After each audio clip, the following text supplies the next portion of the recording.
selon saint Luc. Gloire à toi, Seigneur.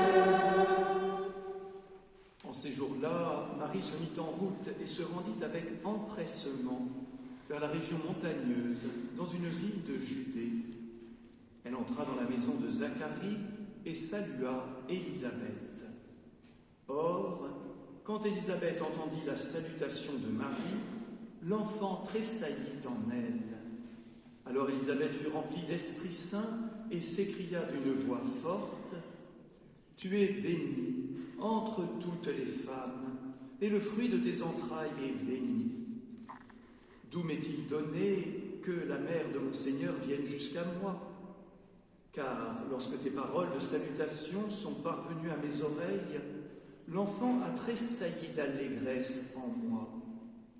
Heureuse celle qui a cru à l'accomplissement des paroles qui lui furent dites de la part du Seigneur. » Marie dit alors : « Mon âme exalte le Seigneur, exulte mon esprit en Dieu mon Sauveur. Il s'est penché sur son humble servante. Désormais, tous les âges me diront bienheureuse. Le Puissant fit pour moi des merveilles, saint est son nom. Sa miséricorde s'étend d'âge en âge sur ceux qui le craignent. Déployant la force de son bras, il disperse les superbes. Il renverse les puissants de leur trône, il élève les humbles. Il comble de bien les affamés, renvoie les riches les mains vides. Il relève Israël son serviteur, il se souvient de son amour, de la promesse faite à nos pères en faveur d'Abraham et de sa descendance à jamais. » Marie resta avec Élisabeth environ 3 mois, puis elle s'en retourna chez elle. Acclamons la parole de Dieu. Louange à toi, Seigneur Jésus.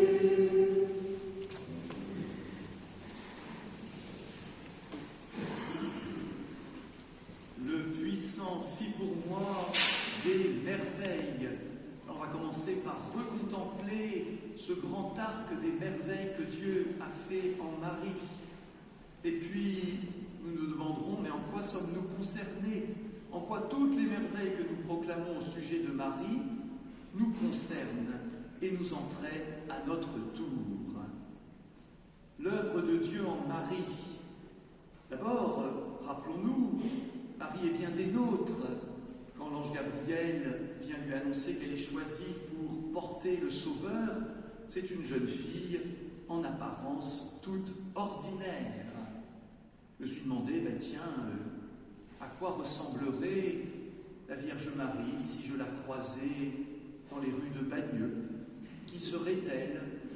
Ce serait sans doute une jeune fille qui aurait fait quelques études. Aujourd'hui, tout le monde fait des études. Peut-être aurait-elle commencé à travailler. N'est-elle pas la vendeuse à la boulangerie, si discrète et si serviable ? N'est-elle pas la caissière au supermarché ?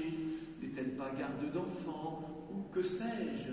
Ce qui est sûr, c'est qu'elle serait inaperçue. C'est Dieu qui lit dans le cœur, qui a préparé le cœur de Marie par sa conception immaculée, c'est-à-dire préservée du péché, de cette mauvaise influence des origines, et qui envoie vers elle l'ange Gabriel. Mais ce qui est étonnant, c'est que la suite de la vie de Marie reste très ordinaire d'apparence. Elle a beau être la mère du Sauveur, à Nazareth, pendant 30 ans, il ne se passe rien de spécial. La vie ordinaire d'une maman, d'une épouse, participe à la vie du village. Que de choses ordinaires vécues par la Vierge Marie d'une manière extraordinaire, c'est-à-dire dans la conviction que l'œuvre de Dieu s'accomplit. Et même quand Jésus va commencer son action, sa mission, Marie reste si discrète. Quelques événements, mais si rares. Au pied de la croix, Marie pourrait être anéantie par tant de douleurs, mais elle reçoit cette parole de Jésus, lui confiant Saint Jean. Voilà, voici ton fils, voici ta mère, elle est présente à la Pentecôte. Et puis après, On ne nous racontera pas la fin de sa vie, en tous les cas, pas dans le Nouveau Testament. Alors on peut en être surpris. Pourquoi ne nous trouvons-nous pas le récit de l'Assomption dans le Nouveau Testament? Pour une raison très simple, c'est que le Nouveau Testament rend témoignage à Jésus. Jésus-Christ, Jésus vivant, Jésus sauveur. Tout le reste pourra être raconté par ailleurs dans la tradition de l'Église, qui a la conviction très tôt dans son histoire qu'il y a eu une grâce particulière au moment de la mort de Marie. Nous, quand nous mourrons, notre enveloppe terrestre, notre corps devient cadavre et connaîtra la décomposition du tombeau. Il n'en va pas ainsi pour Marie. Elle est élevée corps et âme dans la gloire du ciel. Qu'est-ce que c'est que cette drôle d'affaire? Qu'est-ce que ça veut dire? Pourquoi Dieu a-t-il voulu donner cette grâce particulière dans le passage au ciel de Marie? Eh bien, pour deux raisons. La première, c'est ce désir si intense de la Vierge Marie de retrouver son Fils au ciel, que rien ne pouvait y faire obstacle, qu'aucun délai n'était possible. Et en particulier, pas ce délai si difficile à vivre, nous connaissons le temps du deuil pour un proche, mais de ne pas voir maintenant cette élévation au ciel de celui, de celle que nous aimons. Il faut que le corps reste sur terre quelque temps jusqu'au retour de Christ dans la gloire. Et puis la deuxième raison est encore plus fondamentale. Saint Paul nous rappelle que du fait du péché de l'homme, la mort est devenue notre ennemi. La mort crée une séparation qui n'était pas prévue par Dieu à l'origine. Si Adam et Ève n'avaient pas péché, chacun d'entre nous, à la fin de sa vie terrestre, passerait directement et paisiblement dans la gloire du ciel. Le péché a rompu. Et du coup, la mort est devenue un signe de contradiction. À la fois, on se dit, ah ben oui, on va au ciel, mais à la fois, il y a tant de peine, et puis il faut enterrer les gens, il faut aller au cimetière, etc. Eh bien, Marie, préservée du péché, ne pouvait pas subir la mort sous son signe négatif.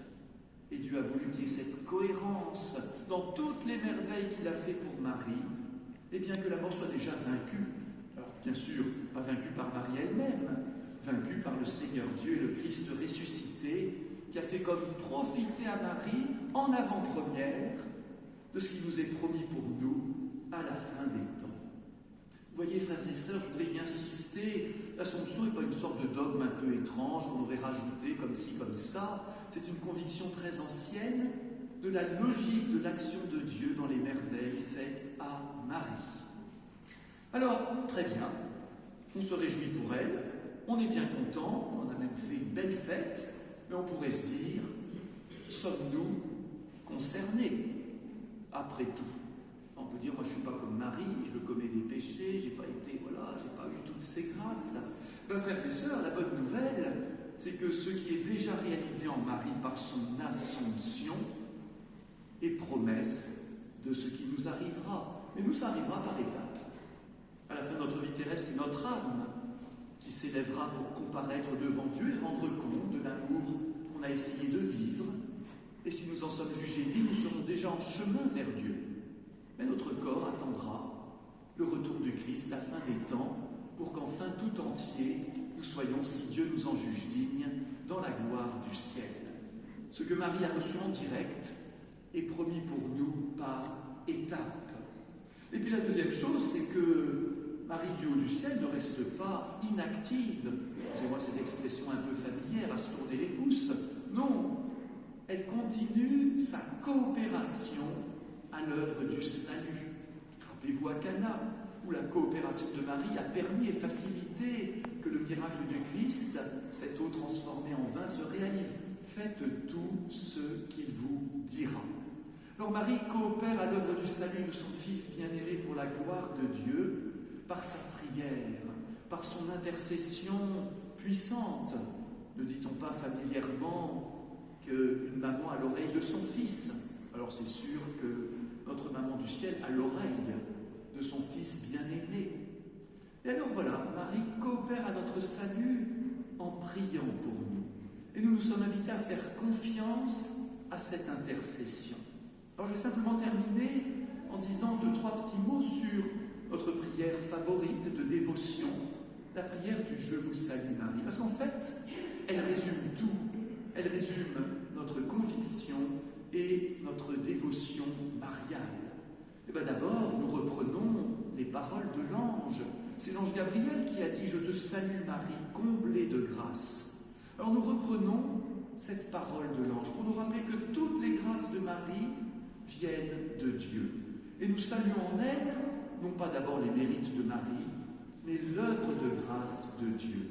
Et puis après, c'est Élisabeth qui prend le relais, comme nous l'avons entendu dans l'Évangile. La parole de l'ange, je vous salue Marie, comblée de grâce, tu es bénie entre toutes les femmes, et le fruit de ton sein, de tes entrailles est béni. C'est la parole d'Élisabeth. Avec toute l'humanité, nous saluons en Marie l'œuvre de Dieu. Eh bien, cette œuvre, il faut la proclamer. La Vierge Marie, dans son cantique, le prophétise. Désormais, tous les âges me diront bienheureuse. Tiens, tous les âges me diront bienheureuse. Donc, nous avons le commandement de proclamer que Marie est sainte et bienheureuse. Et comment mieux le proclamer qu'en l'invoquant? Alors, il paraît qu'il y a des chrétiens qui disent que prier Marie, c'est pas bien. Je fais allusion à certains de nos frères protestants. Écoutez, ils n'ont pas dû lire cette parole de l'Évangile, ou ils l'ont effacée de leur Bible.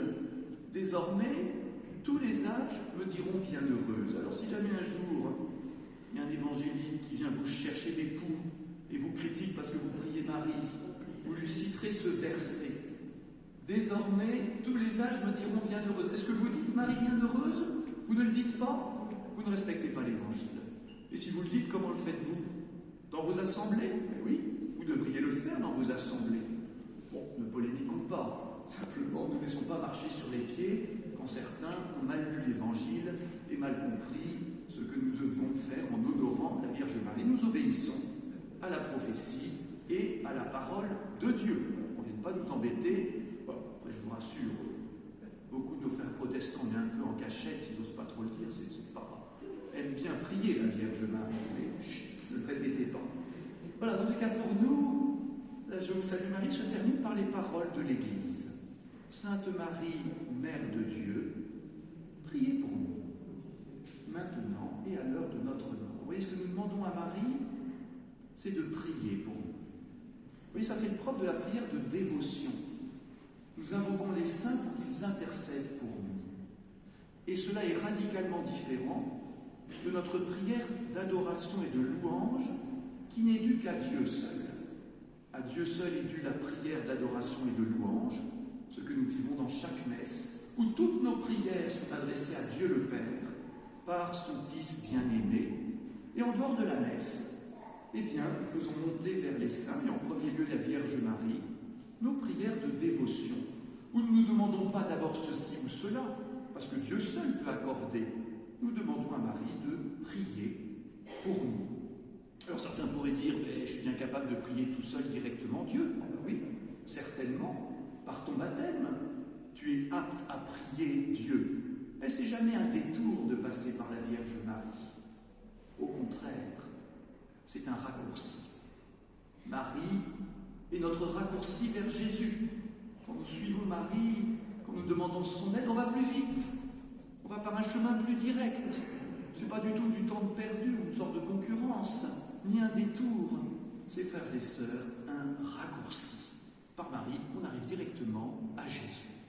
Alors vraiment, frères et sœurs, réjouissons-nous d'abord de toutes les merveilles que Dieu a fait pour la Vierge Marie.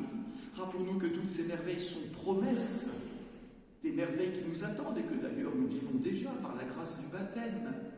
Et enfin, vraiment, eh bien, puisque tous les âges me diront bienheureuse, disons, proclamons, prions la Vierge Marie bienheureuse en saluant en elle l'œuvre de grâce de Dieu et en l'invoquant pour que la Vierge Marie prie pour nous. Sainte Marie, pleine de grâce, Mère de Dieu, bénie entre toutes les femmes, priez pour nous pauvres pécheurs maintenant et à l'heure de notre mort. Amen.